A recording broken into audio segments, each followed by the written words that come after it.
Money Show. Personal Finance with Warren Ingram. As we always do on a Thursday, Warren Ingram, our personal financial advisor, joins us then as we get into our personal finance feature. It's a good evening to you, Warren, just before the public holiday and the long weekend. Let's get into it. Some may use this time, usually September or so, is actually time to spring clean your house. Or that's what I was taught anyway. I guess you're talking about spring cleaning your finances. Yeah, I think it's it's not a bad time to take stock of what's gone on over the last year and have a look at your personal finances. As you say, if we're spring cleaning our houses and it's a time for renewal, in nature, maybe we need to look at our money and just see what's the dead wood that we need to cut, and what are the things we should pay attention to? What are the new shoots to take the spring theme a bit further? What are the new shoots we should be nurturing, and how do we kind of grow our money? So you're right. I think it's an ideal time to do a bit of spring cleaning in the finance side. Yeah. So what exactly do we do? I mean, what kind of happens here? Is this just a regular review of things, checkups? You get that dreaded call from the financial advisor to say, oh, hey, we need to have a sit down here and talk about whether you're still, you're still fitting the bill here in the right way, that your needs haven't changed, and that you're kind of still looking okay in terms of your future needs. Yeah, so I thought, maybe to give people a bit of a checklist, and to me, the first thing is, if we look at, our country, but pretty much everywhere in the world, debt is a big issue. So first thing is just take stock of your debts, make sure you understand what they are.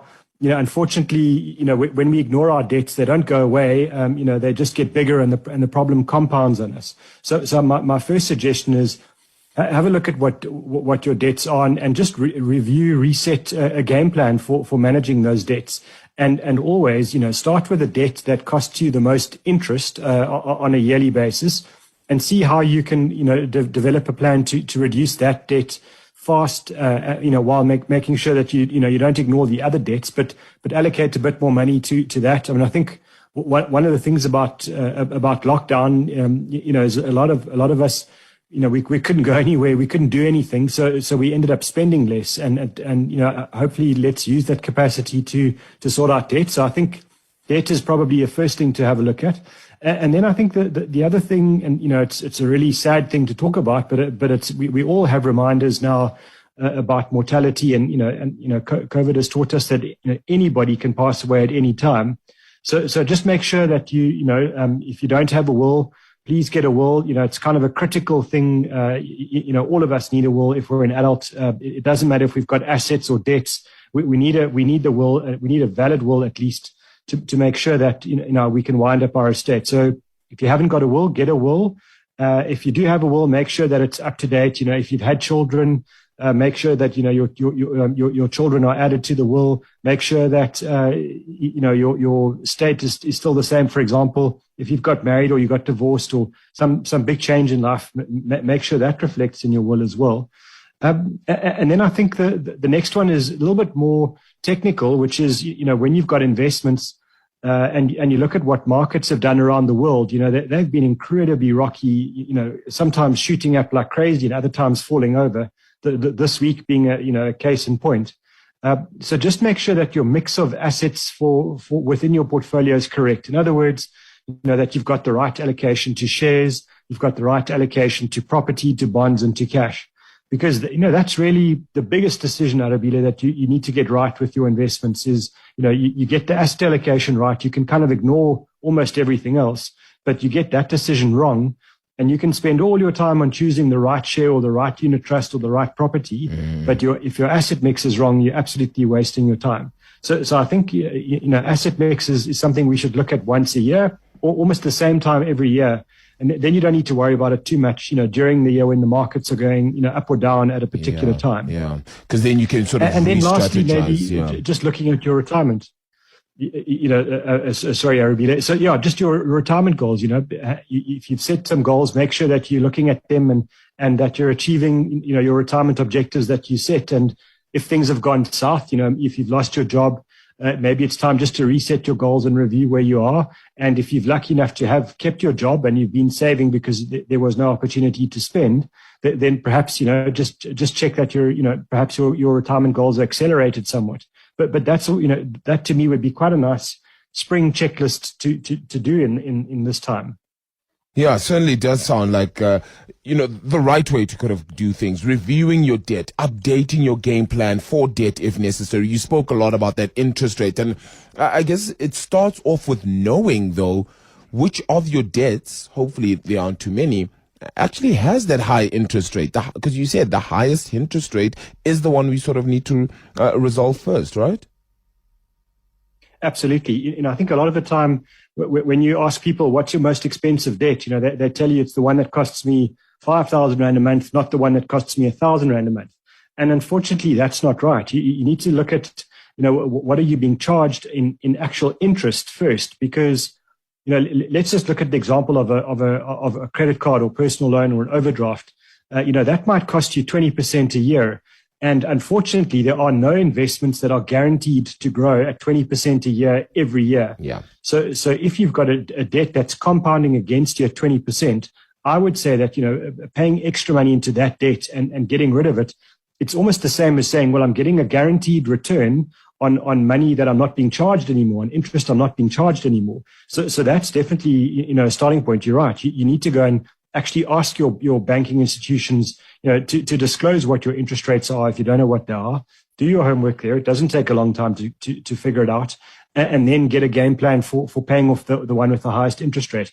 Even if it's only an extra 100 Rand a month, it doesn't matter. Any extra money that you can put in will make a massive difference. Yeah, and as you noted, this was all fully dependent, of course, on what happens when you get a sense of, or rather what would happen if you at least manage to keep your job at the very least, because those are things that, are certainly important. If you do have that added income, these are definitely things we want to ensure that people get a hold of as well. Life changes though, right? And needs have definitely been altered because COVID-19 has messed that around. Do you think that you kind of have to be a little bit more aggressive and, people will begin to panic because maybe COVID-19 has wiped out a little bit of their pension funds or other investments or so as well? People begin to panic in times like these as well. Do you think that they need to be extra aggressive going back into the market? I think it's always good when the world is fearful, that's as an investor, that's the time to be greedy. When everyone's really happy and really excited about markets and they think that, everything's going up all the time, and we won't see any more crashes ever because the world has changed. That's the time as an investor to be really afraid. But if everybody around you in your country, in your circle of friends around the world, is afraid of big crashes or something going wrong where the whole system's going to collapse, as an investor, that's a time to look around and say, hang on, there must be some fantastic opportunities now for me to buy great businesses, great shares that are trading at a huge discount. And that's the time to become, really excited and really greedy about finding bargains. I always think about Warren Buffett, the all-time great investor, saying, you become greedy when others are fearful. It's a bit like running into a burning building. Everyone's running away. And that's the time to run in and actually take advantage. So yeah, I think it's not a bad idea, but to change your whole life because of COVID, your whole investment outlook, I think maybe not. Maybe it's a case of just tweaking it somewhat to say, well, maybe if you were a bit underinvested in shares in the past, now's the time to increase your allocation to shares. But I wouldn't say, for example, sell everything that's not shares and just buy the stock market. I think, make sure you've got a good balance, a good spread. And then if you've got some cash lying around, you're one of the fortunate few, then sure, climb into the parts of the markets, especially, a market like South Africa, which is cheap now. If you don't have, the correct allocation to South Africa, pile in. The JSE is offering fantastic value at the moment. Yeah. Well, let's get into the rest of our personal finance feature then as we spring clean our finances at least once a year. Warren Ingram continues with this one right after this. The Money Show. Personal Finance with Warren Ingram. Warren, as we get into the second half of our personal finance feature, one of the listeners did go on to ask you a question. Lawrence, I think it was as well.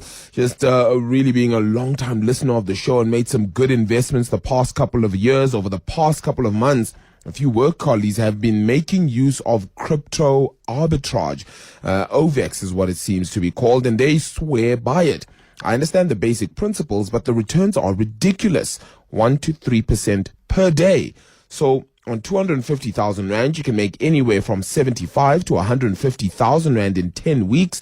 I've seen the results, but I know if anything seems too good to be true, it probably is.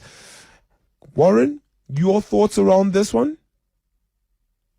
So, Arabile, I know nothing about OVEX, the business. I mean, I've done my, kind of desktop research, so it's not really a comment on them specifically, but maybe just to talk about crypto arbitrage firstly, and then that return that he's been quoted. So just to understand crypto arbitrage quickly is that, you send your money out of South Africa, you convert your rands into dollars, for example, then you use your dollars to buy a cryptocurrency, let's just say Bitcoin somewhere, overseas, and then you transfer those Bitcoin to South Africa and you sell them in South Africa at a profit, because it seems that in general, there's quite a price difference between buying exactly the same thing. So in this instance, one Bitcoin, overseas in a more developed market, and then buying it in a country like ours or any other country where you've got exchange controls. So the basis or the logic of this is that there is an opportunity to make money without really holding that Bitcoin for a long period of time. So you're not taking a punt on the direction of Bitcoin. You're just taking advantage of a price difference. And that price difference, and the hedge fund people like to call it arbitrage. Arbitrage has worked around the world in many kinds of assets, for many decades. So it is certainly a strategy. My concern, though, is, Arabile, I did a quick compound growth calculator, and I said, what happens if I take $1,000, because you have to send your money out first, and then I convert my $1,000 to take advantage of this arbitrage opportunity, and I used the lowest return that Lawrence calculated, which was that 1% a day. And very quickly, over a very short period of time, and just to give you an idea, $1,000, if you invest it, just for 5 years, you're going to end up with enough money to buy the JSE like 7 times over, or you can buy the whole of Apple, the company, the biggest company in the world. You can buy it multiple times over. So that's the thing that worries me is, when someone says you can get 1% compounded per day on your money. I would be saying, why would I, if I'm running that business, why would I allow other people to take advantage of an opportunity like that? Why wouldn't I keep that opportunity for myself? Because in no time at all, I'll be the richest person in the world, and I'll probably be richer than most countries.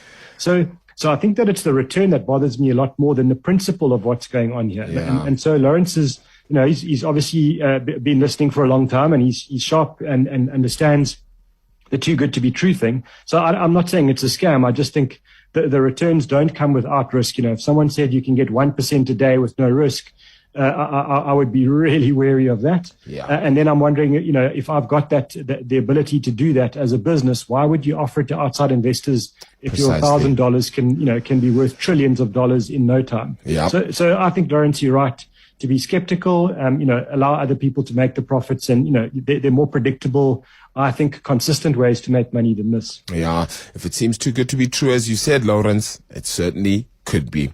All right, let's get to our phrase of the week, risk tolerance then. Warren, what is that? Well, how appropriate just after we talk about crypto arbitrage. Yeah. So risk tolerance is your ability to deal with losses on an investment. So before you decide, let's just use the most generic, risky investment there is, which is the stock market. So if you were saying, okay, I'm new to the world of investing, but I'd like to get, the maximum amount of growth in a responsible way, then the stock market is a good place to go. But then you need to be prepared for the ride of the stock market, because there will be months and years where you might see, if you've got 100,000 Rand invested in the stock market, you might see your 100,000 Rand drop all the way down to 50,000 Rand as an example. And then it's your ability to deal with that drop while the market is falling or potentially, about to recover. And psychologically, what will you do? What will your decision making be in a time like that? Because if you've got no tolerance for risk, what will happen is once it goes from $100,000 to $95,000, you'll sell and say, no ways, this is crazy. I'm going to get out of this. And, this stock market thing is a joke. I'm just going to lose money here. Yeah. And, if you need to be in shares, you need to understand shares give you a great return over 5 to 10 years, but Sure. they come with this roller coaster ride. And that means you need a tolerance for risk.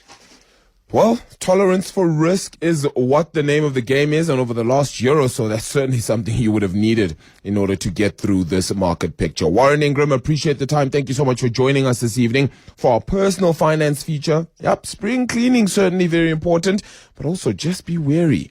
If it seems too good to be true, as we've always said, it probably is.